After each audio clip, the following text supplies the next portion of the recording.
monster. I hate what I've become. The nightmare's just begun. I must confess that I feel like a monster. I feel it deep within. It's just beneath the skin. I must confess that I feel like a monster. I feel like a monster. I feel like a monster. So, ladies and gentlemen, as promised today, we have the reading of the fate of the Flying Frags F Company. And we will begin with Gunther. Gunther drew his eviscerator and bellowed for the Xenochaos hybrids to come at him. He would hear none of the lies, as his devotion to the Emperor was complete and absolute.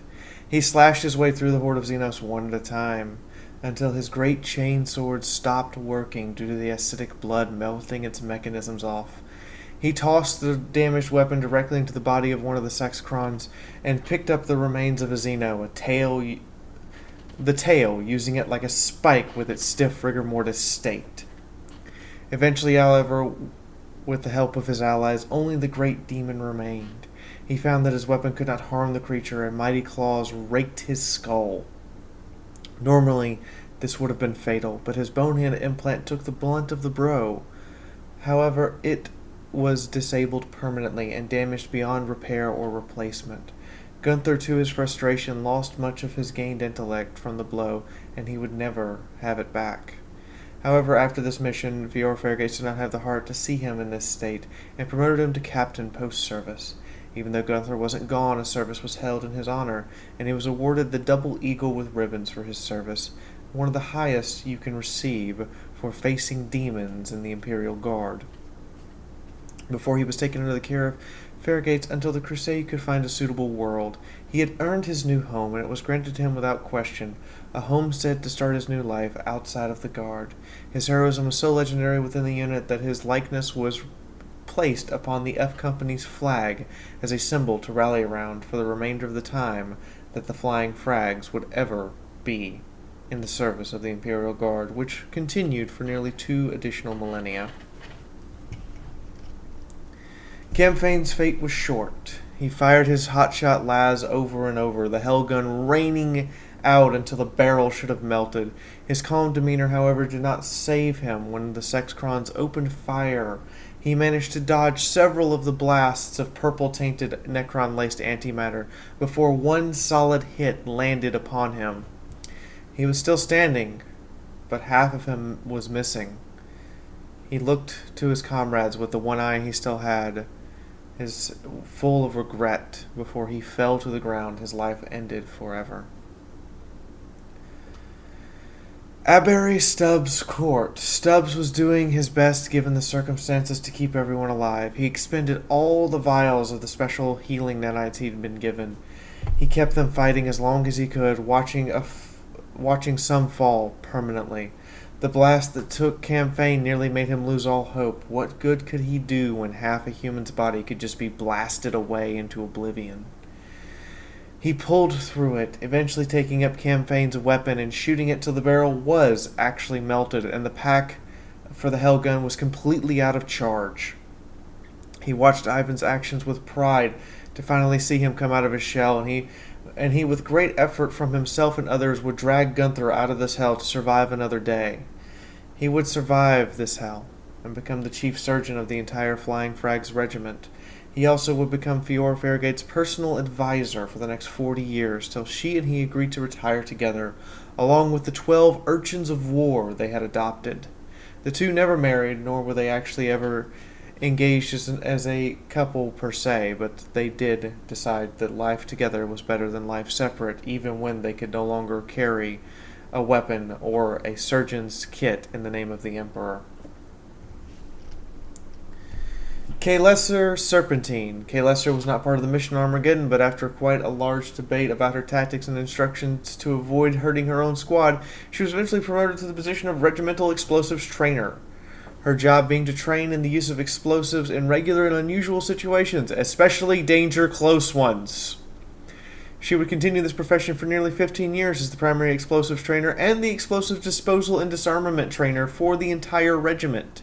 Her doctrine would become solidified within the regiment for the rest of its existence as ways in which the flying frags would learn to use explosives over their own guns to create absolute chaos on the battlefield for their enemies. She would earn the Endurance Medal for the Emperor twice for her length of service, until what happens to all explosive trainers would happen. Some rookie would finally manage to get them both killed during a training exercise. Sebastian Soloris took an incredibly long time to recover from his wounds. His nature and attitude, however, would continue to conflict with Sergate's, and sadly his stubbornness and, in Farragate's opinion, abuse in his position as a commissar would mean he would never be given command within the Flying Frags or any Hammer of Volk units. Instead, after nearly 8 years of service, he would be awarded his homestead and sent away. He ended up being encouraged to retire to his homestead and living out a quiet life till he died of old age at 98, with 6 children, all of whom served in the Guard, 4 of whom would survive their service and continue his family. Smackaface would fire his rockets over and over into the fray. He would continue his, quote, precision work until another shot to his head would knock him unconscious while he was helping drag the wounded Gunther free of the fray. He would watch the bright flash through haze-filled eyes slowly fading into blackness as the demon and whatever Ivan York did caused him to stare in awe and remain conscious just long enough to witness the events. This event would forever cement his faith in the Emperor as one more powerful than any orc war boss could ever hope to be. Returning to the surface, a group of orcs and Gretchens were there to greet him. Smackaface, however, would have none of this and leapt up to describe everything that had happened to the orcs in their own terms within the accursed chapel. The Gretchen turned on the orc masters and joined Smackaface. As they were being sworn in to the Imperial Creed by Winter Casimir, the Imperial transport arrived to take away the units. Winter would not have recollection of these events, but apparently she had continued to function despite the loss of blood. Smackaface was promoted to the rank of Master Sergeant, the highest rank he could hope to achieve as a Xeno under the Imperial Guard, and given command of Company F-TAC-2, a unique unit within the Flying Frags that consists of the Gretchen, whom have sworn their life to the Emperor and those willing to work with them. It was discovered that after 2 years, Gretchen no longer require the antifungal bath to prevent their spores, meaning those whom serve for that long are granted full citizenship even if they are sterile at this point. Save for Smackaface, whose mutation was not discovered for nearly 12 years. There were, however, rumors of half-Gretchen children popping up within the unit. It was interesting times when an autopsy was performed by the company head surgeon. This, of course, was kept secret by the unit doctors and concealed away for fear that the Inquisition would come and destroy them all for being heretics. Una was a woman of action and few words. She engaged in battle right alongside Gunther, and when he fell, rushed to his side to defend him and hold the line long enough till they could pull him away. During this time, one of the Xenos leapt upon her and wrapped tightly around her before it exploded in a shower of acid. Una would not survive this, and most of her body would be turned to acidic mush. Nothing left of the soldier as the last of the Xeno-Chaos hybrid fighters in the chamber sacrificed itself, trying to clear a path for the incoming reinforcements to finish off what was left of F Company by this point. Winter Casimir would not fire her flamethrower due to the close combat and instead started to pray. She prayed for their saving and her redemption. When the mighty ogre fell to the ground, she rushed forward and assisted in pulling him from battle. Stubbs confirmed he was alive. After Ivan York's action, she kept to a rear guarding as others escaped, having witnessed Ivan York's bravery, working to delay and stagger off the remainder of the swarm. Taking grievous injuries as the priest fled, she pushed on despite this, to the point there was less blood in her body than out of it. As she got to the surface and Inquisition teams rushed to aid her, the priestess's strength faded. She had found her redemption, her eyes closed into blackness, while black-armored stormtroopers rushed forward to destroy the tainted Xenos swarm. She did not remember her actions upon the surface, not swearing in the Gretchen to the Imperial Creed, nor upon her aid to the various wounded, as the Imperial stormtroopers withdrew while the transport was going up. All she knew was she had passed out. She awoke some time later, surrounded by 3 sisters of battle in a chamber where she was bathed in unnatural light that seemed to emanate from herself, and found herself to be completely naked. The sisters looked to her and gave a low bow before they spoke. "We are unsure how you managed to become the purest of all of your squad, nor how you are still alive. At the point you were brought to us, there was nearly no blood left in your body. It has been nearly 5 weeks in your unconscious state, and the light you've been emitting has grown stronger and stronger. Having tested it, we have confirmed it is the light of the Emperor. You have done it, sister, and I declare you Saint Casimir, the shining of the Emperor's beacon." Winter would become the spearhead of the crusade until her death would cause the rallying cry upon the Hammer of Volk that would result in what can only be described as the total genocide of orcs from the sector. Hammer of Volk became the first planet in Imperial history that orcs have been cleansed from a sector and would not return without use of Exterminatus. She is forever immortalized in the halls of her homeworld as a saint who found redemption, and became the light from which a crusade would go until completion.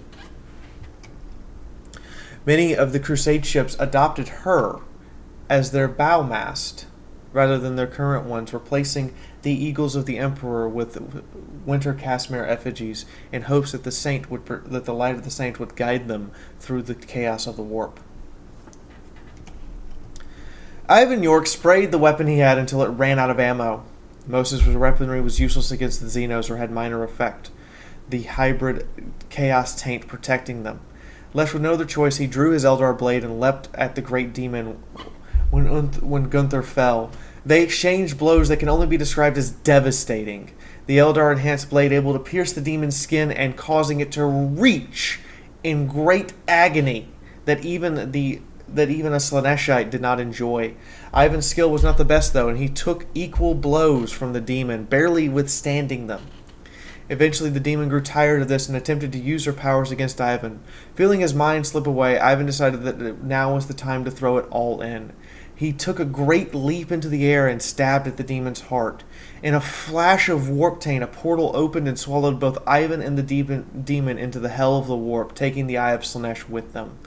Ivan would learn the terrible truth about this creature and her pets, and would not be seen again until Millennium 42, year 224, month 11, at which point he would be discovered nearly a millennium later by the Eldar sitting upon one of their craft worlds with his sword in hand, having just appeared there out of nowhere.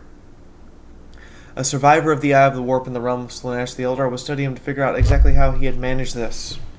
After a time, he would be taught his legacy, a descendant of those few who recognized the danger before the birth of Slaanesh, and it was determined that this purity had saved his soul. He would, however, be traumatized forever by the experience, and he only talked to a few select individuals to what he had suffered at the hands of the Slaaneshites in the Eye of the Warp. Eventually, he was returned to a unit of the Ultramarines with the information the Eldar had learned about his trip in exchange for a few Eldar artifacts. He would be the only one of the Flying Frags and only person of the Hammer of Volk to ever see Holy Terra with his own eyes before he died at the ripe old age of 1972, living as long as an Eldar despite not having their blood flowing entirely through his veins. And ladies and gentlemen, that is it. That is the fate of the Flying Frags. I hope you all enjoyed.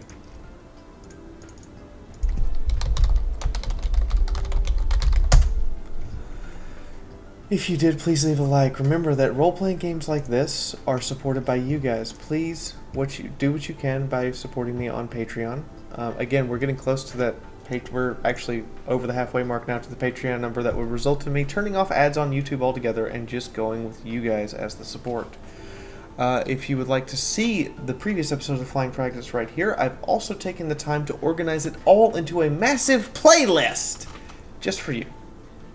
In the meantime, from my house to yours, this has been Fiaura, and I will see you guys next time. Bye for now.